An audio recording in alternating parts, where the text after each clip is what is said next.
ساعت خوش های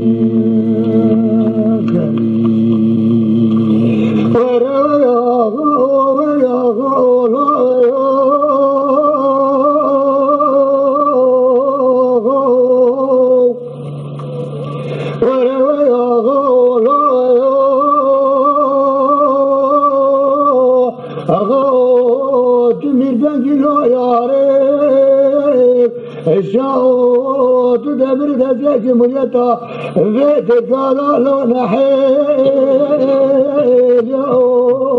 لقد مرا بيت زار دريبا بكل حدنا سنه لا قرجك يبورا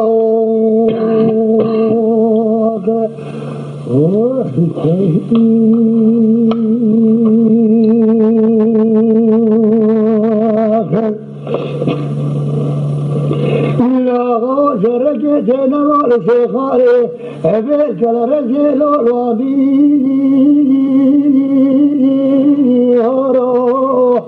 لو باقولوا جرجتنا والشيخاري الرجل الوادي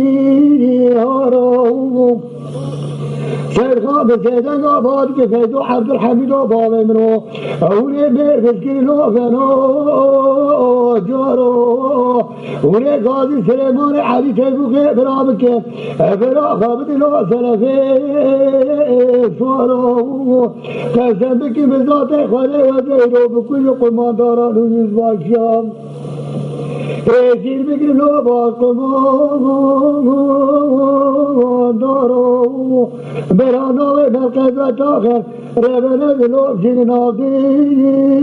ورو وياغو وياغو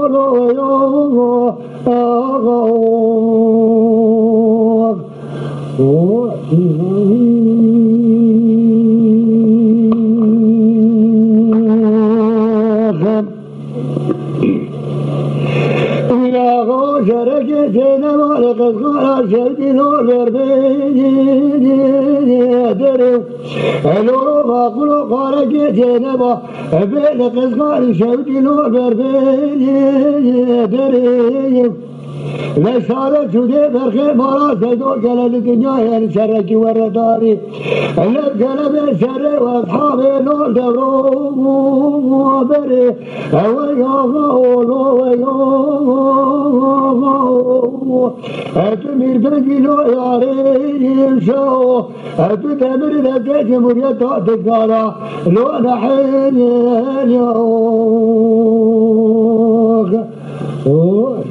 زي ما بتخرج ميزان